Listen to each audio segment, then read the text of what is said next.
Hello दोस्तों, Manoj sir physics YouTube channel में आपका स्वागत है। मेरे प्यारे बच्चों, कल न्यूमेरिकल बता रहा था तो लाइट का प्रॉब्लम हो गई थी, इससे न्यूमेरिकल पूरा नहीं हो पाया था। आज वही न्यूमेरिकल आपको बताने जा रहा हूँ। पहली सवाल है, 12 सेंटीमीटर फोकस दूरी वाले अवतल दर्पण के सामने 4 सेंटीमीटर लंबी एक वस्तु कहाँ रखी जाए कि उसका 1 सेंटीमीटर लंबा प्रतिबिंब बने। तो जो पहले दिया है उसको हम लिख लेते हैं। दिया है बेटा 12 सेंटीमीटर फोकस दूरी अवतल दर्पण। अवतल दर्पण की फोकस दूरी जो होती है भैया ऋणात्मक होती है, माइनस होती है। तो यह बराबर -12 सेंटीमीटर,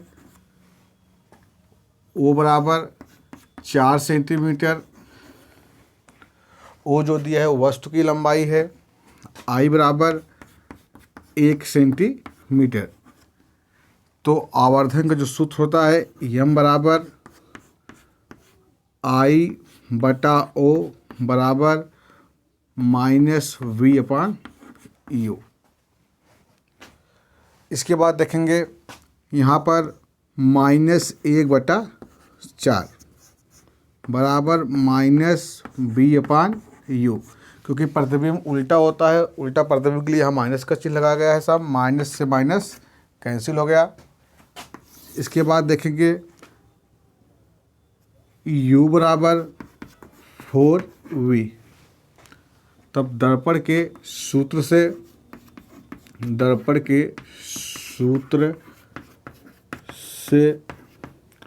1/f बराबर 1/v + 1/u। 1/-12 बराबर 1/v +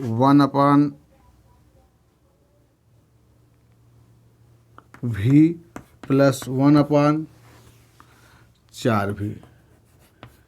कि u का मान कितना है, 4v है। जब दोनों को हल करेंगे 1/-12 बराबर 1/v कॉमन कर लीजिए,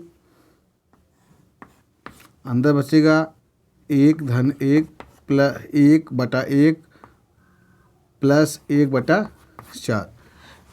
1/4। इसके बाद फिर जब इसको सॉल्व करेंगे तो इसका एलसीएम निकालेंगे, कितना आएगा बेटा, 4 आएगा।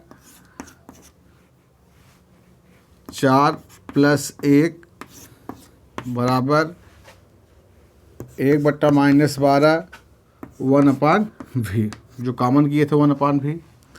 4 1 5 1/12 बराबर 5/4 गुणे 1/v।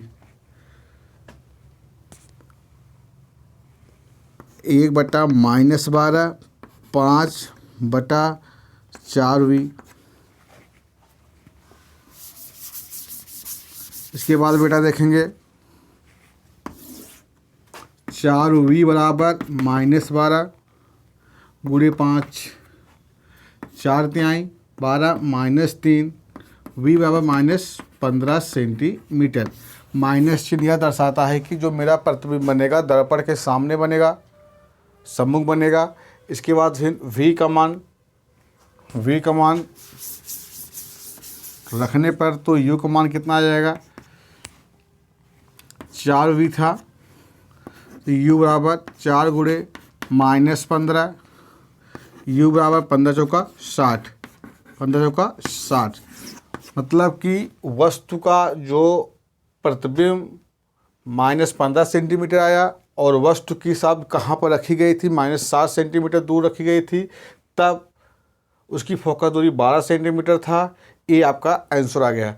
कहाँ पूछा गया है कि पर एक वस्तु कहाँ रखी जाए कि उसका 1 सेंटीमीटर लंबा प्रतिबिंब बने, 60 सेंटीमीटर दूर रखी जाएगी तो उस वस्तु का प्रतिबिंब 1 सेंटीमीटर बनेगा और वस्तु की लंबाई कितनी रहेगी साहब, 4 सेंटीमीटर रहेगी। ठीक है। आज की जो दूसरी सवाल है उसको देखते हैं। 12 सेंटीमीटर फोकस दूरी वाले 12 सेंटीमीटर फोकस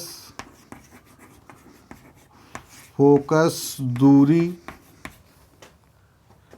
के अवतल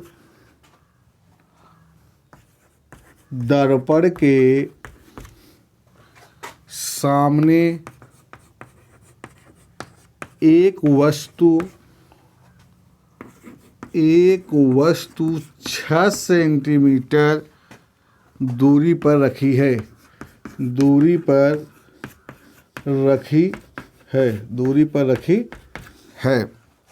प्रतिबिंब की स्थिति ज्ञात कीजिए। पूछा है साहब प्रतिबिंब की स्थिति ज्ञात कीजिए। सवाल बहुत आसान है। स्थिति ज्ञात कीजिए। चलिए, पूछा है साहब 12 सेंटीमीटर फोकस दूरी के अवतल दर्पण के सामने एक वस्तु 6 सेंटीमीटर दूरी पर रखी गई है, तो प्रतिबिंब की स्थिति क्या होगी। अब देखते हैं साहब इसका जो सलूशन होगा दिया है। जो क्वेश्चन दिया रहता है, क्वेश्चन में जो दिया है कि उसको लिख लेते हैं। 12 सेंटीमीटर दिया गया है तो यह बराबर -12 सेंटीमीटर। देखेंगे साहब कौन सा दर्पण है, यह अवतल दर्पण है। तो अवतल दर्पण की जो फोकस दूरी होती है ऋणात्मक होती है और उत्तल दर्पण की फोकस दूरी कैसी होती है, धनात्मक होती है। इसके बाद 6 सेंटीमीटर वस्तु की दूरी दी गई है, u बराबर -6 सेंटीमीटर। तो दर्पण के सूत्र से 1/f बराबर 1/v + 1/u। ठीक है बेटा। इसके बाद इसको जब देखते हैं f और u का मान साहब इस समीकरण नंबर 1 में रखने पर, इसको समीकरण 1 मान लेते हैं। f व u का मान समीकरण 1 में रखने पर, समीकरण 1 को जब रखेंगे बेटा तो 1/-12 बराबर 1/v - 1/6।